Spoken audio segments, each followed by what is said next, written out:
여러분, 아주 간단한 경제 상식 퀴즈 하나로 시작해 볼까요? 중앙은행이 돈을 찍어서 시장에 풀면 금리는 어떻게 될까요? 네, 당연히 내려가야 정상입니다. 그런데 말이죠. 지금 대한민국 금융시장에서는 이 상식이 완전히 무너지고 있습니다.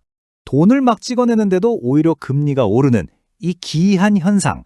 이건 그냥 숫자가 좀 오르내리는 그런 시장의 변덕이 아닙니다. 대한민국 경제 시스템 어딘가에 아주 심각한 균열이 생겼다는 가장 강력하고 또 어쩌면 가장 위험한 신호일 수 있습니다. 네, 오늘 우리가 함께 살펴볼 자료는 현재 상황을 바로 이렇게 표현하고 있어요. 불을 끄겠다면서 쏟아부은 게 물이 아니라 기름이었던 것과 같은 이 기묘하고도 위험한 역설. 지금부터 이 문제를 아주 집중적으로 파헤쳐 보겠습니다. 자, 그럼 이 위험한 역설, 그 실체부터 한번 제대로 들여다보죠. 여기 이 데이터와 지금 상황을 아주 냉정하게 보여주고 있습니다. 한국은행은 시장 안정을 위해서 수조 원의 유동성을 공급하고 심지어 국고채까지 직접 사들였어요. 분명히 불을 끄려고 물을 뿌린 셈인데 결과는 어땠을까요? 네, 정반대였습니다. 10년물 국고채 금리는 오히려 연중 최고점 수준까지 치솟아 버렸습니다. 아니 대체 왜 이런 일이 벌어지고 있는 걸까요? 그 이유를 알려면 한국은행의 이 이상한 정책, 그 속내를 들여다봐야 합니다. 바로 도덕적 해이라는 아주 위험한 덫이 도사리고 있거든요. 정부의 공식적인 설명은 뭐냐면 이게 필요악이라는 겁니다. 20조 원 규모의 부동산 PF 부실이라는 거대한 시한폭탄이 뻥 터지는 최악의 상황을 막기 위한 어쩔 수 없는 선택이라는 거죠. 하지만 시장은 이걸 어떻게 볼까요? 아주 싸늘하게 보고 있습니다. 이런 조치가 결국 시장 전체를 병들게 하는 도덕적 해이의 근원이라고 비판하고 있는 겁니다. 이 도덕적 해이라는 말, 좀 어렵죠? 이렇게 한번 상상해 보세요. 아이가 넘어져도 다치지 않게 항상 푹신한 매트를 깔아준다면 그 아이는 조심해서 걷는 법을 배울까요? 아니면 넘어져도 괜찮네 하면서 더 과감하게 뛰어다니다가 결국 더 크게 다치게 될까요? 바로 이겁니다. 위험한 것에 투자를 해도 결국엔 정부가 구제해 줄 것이라는 위험한 믿음이 생기는 거죠. 그러니까 지금의 유동성 공급은요, 딱 강력한 진통제 주사 같은 겁니다. 당장의 고통은 줄어들죠. 하지만 병의 근본 원인인 암세포는 몸속에서 점점 더 커지고 있는 거예요. 사업성이 없어서 진작에 정리됐어야 할 프로젝트들이 중앙은행의 자금 수혈 덕분에 좀비처럼 연명하고 있는 셈입니다. 그렇다면 이 모든 문제의 시작은 어디였을까요? 우리 경제를 이렇게나 취약하게 만든 이 썩은 기둥은 대체 언제부터 어떻게 만들어진 걸까요? 자, 시간을 조금만 뒤로 돌려보겠습니다. 많은 전문가들이 그 시작점으로 바로 이 둔촌주공 사태를 꼽습니다. 당시 시장 원칙대로라면 정말 고통스러운 구조조정을 거치는 게 맞았어요. 하지만 우리는 정반대의 길을 선택했죠. 언론에서 둔촌일병 구하기라고 불렀던 이 사건은 시장 전체에 정말 끔찍한 신호를 보냈습니다. 바로 대마불사, 즉 덩치가 크면 절대 죽지 않는다는 이 신화에 정부가 도장을 꽝 찍어준 셈입니다. 바로 이때부터 무분별한 PF 대출이 폭발적으로 늘어나기 시작했습니다. 하지만 더 근본적인 문제가 있습니다. 아니 왜 정책 당국은 이런 무례한 결정을 내릴 수밖에 없었을까요? 그 답은 우리 경제 구조적인 아킬레스건, 바로 부동산에 대한 과도한 의존에 있습니다. 이 엔진이 멈추면 배 전체가 침몰할 수 있다는 그 공포가 경제 정책의 발목을 꽉 잡고 있는 겁니다. 그리고 이런 정책들이 계속 쌓여서 낳은 결과는 뭘까요? 바로 불신입니다.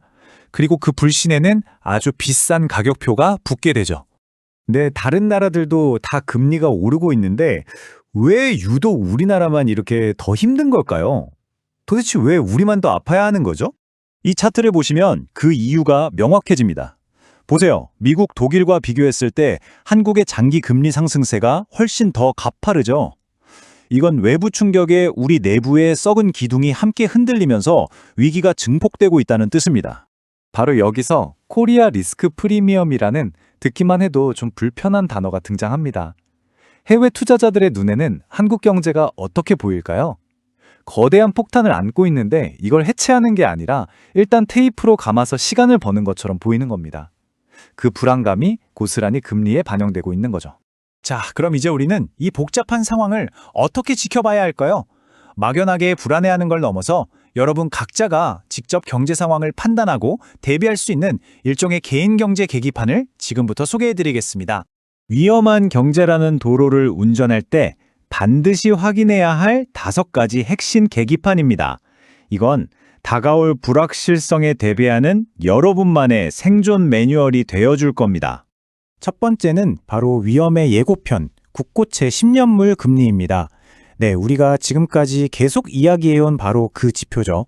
만약 이 금리가 4%를 향해 다시 치솟기 시작한다면 그때는 본격적인 방호 준비를 시작해야 한다는 첫 번째 경고들이라고 보시면 됩니다.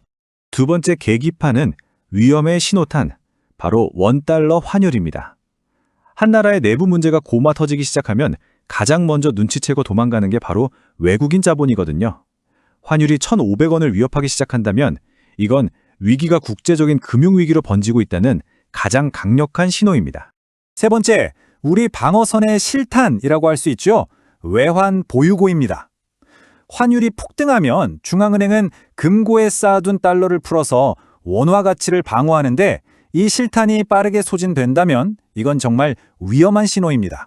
네 번째는 이 모든 문제의 근원, 그 뇌관의 온도를 직접 보여주는 PF 대출 연체율입니다. 특히 저축은행 같은 취약업권의 실질 연체율이 10% 안팎까지 치솟는다는 소식이 들려온다면 이건 내부 폭탄이 터지기 직전이라는 신호로 받아들여야 합니다. 마지막 5번째는 어쩌면 가장 정직한 지표일 수 있습니다. 바로 똑똑한 돈이 어떻게 움직이는지를 보여주는 거죠. 외국인 투자자들은 말로 경고하지 않아요. 그들은 조용히 그리고 꾸준히 돈을 뺄 뿐입니다. 만약 그들이 매달 수조 원 규모의 한국 주식과 채권을 꾸준히 팔아치운다면 그건 우리보다 먼저 배에서 뛰어내리고 있다는 가장 명백한 증거입니다. 이 5가지 계기판이 미래를 100% 예측하는 마법의 수정구슬은 아닙니다. 하지만요, 이건 우리를 경제 위기라는 짙은 안개 속에서 길을 잃는 희생자가 아니라 계기판을 보면서 스스로 경로를 수정하는 현명한 운전자로 만들어줄 겁니다. 오늘부터 여러분의 책상 위에 이 경제 계기판을 올려놓고 직접 확인해 보시는 건 어떨까요?